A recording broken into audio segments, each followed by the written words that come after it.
Philly go from here, Jay? Well, this is where it's going to get interesting.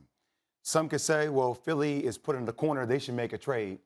But if you're getting pennies on the dollar, there's a lot of egos at stake here, Stephen A. And when there are egos at stake, when Ben Simmons and his crew come out with a statement saying, we're not going to play this season, and I don't expect to ever wear a jersey again, it makes me wonder what Daryl Morey's going to do. Because if he decides to stick his foot and dig his feet in the sand, then you could have a situation where if I'm Philly, I can't get the value I want in return for you because they tried to get that value during the NBA draft, then fine. We're not going to pay you. Sit. Take us to arbitration in a couple of years. You know, he's owed a huge lump sum of money. Couple of months. Couple of months, whatever the time is. Couple of months. Fine. He's due 50% of his salary by November 2nd. All right, so take us to arbitration. Right. Let's figure it out. Because if I can't get the return value for you that I expect to get for somebody like you, then we'll figure it out after that. Here's the deal. Before I even go any further, first of all, thank you for being on the show. I stole you from the hallway because you usually suited down. You're not today, but that's right. I'm going to forgive you for that because I stole you in the hallway. You didn't know you was going to be on today. Because I had to get I wanted you in here because I wanted your thoughts about the Doc Rivers interview yesterday and what your feelings are because Ben Simmons has said, I will never play for the Philadelphia 76ers again. And the 76ers are saying, we want him back. He's still got 4 years, $146.6 million left on his deal. This is not James Harden. This is not Anthony Davis approaching the last year of their deals. He's got 4 years. Where do you stand on all of this in regards to this situation? I would always advise Ben Simmons to go back. I think it can increase his value. I think he could then find a chance to go to another team. But from what I'm hearing, Stephen A., is that it's interesting with Ben because it almost feels like Doc had to say that by default. Now, I know Doc personally. I firmly do believe that Doc does believe he can win a championship with Ben Simmons. But when you tried to make a trade for James Harden, I don't think anybody in the reasonable mind would say that's not a fair trade. Even if you're Ben Simmons, James Harden's here, Ben Simmons is here, I think. But when there aren't available pieces, like Bradley Beal isn't going anywhere. He's going to stay in D.C. for the foremost time. Damian Lillard wants to stay in Portland, because now he's Chauncey Billups. So what is that upgrade? It feels like Philadelphia's stuck. But do you believe Ben Simmons is justified in feeling what he feels?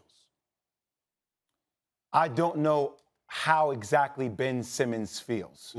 I do know that he doesn't I don't think he likes that relationship with Joel Embiid. That's true. I think there are major issues right there in Joel Embiid trying to extend the olive branch to him.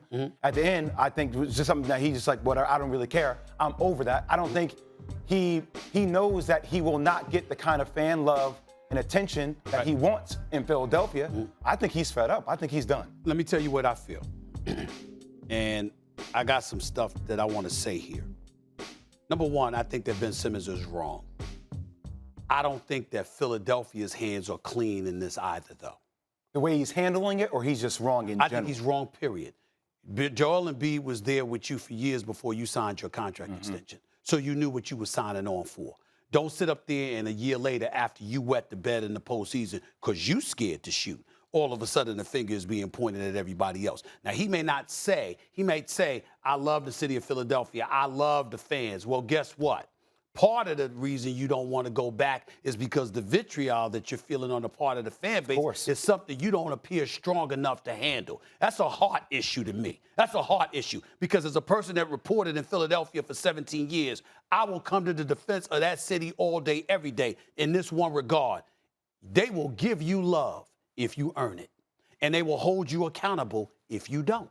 They're very fair-minded in that regard, and I will defend that city to the nth degree in that regard. So in that regard, he is wrong. Now, Doc Rivers came on the air yesterday, and he was talking. I brought up what he said about Ben Simmons not necessarily being that championship point guard. He doesn't know how he answered it immediately after the game, and he went on and he explained himself. He has to understand. What he explained was not what he said the day after, the night of the loss.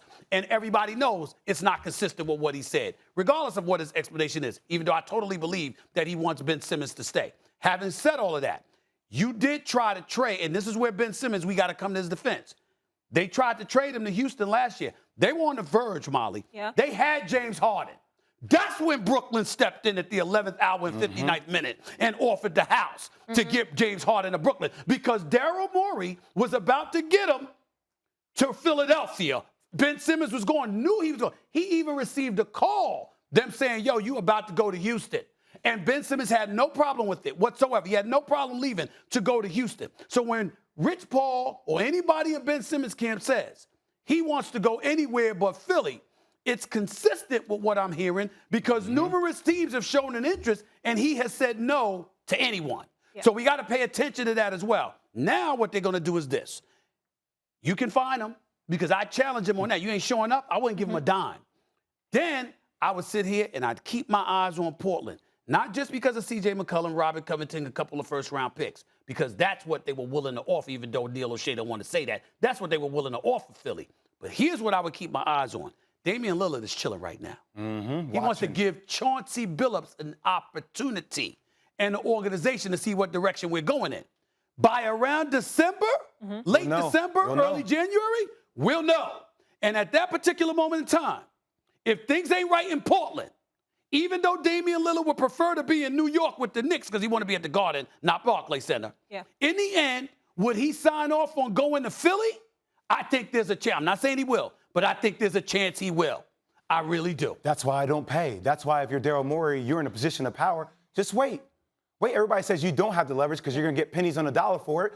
Take me to arbitration. I'm not going to pay you. We're going to sit here and wait. Eventually, we're going to find a disgruntled employee. Gotcha. Yeah, for sure. Thanks for watching ESPN on YouTube. For live streaming sports and premium content, subscribe to ESPN Plus right now.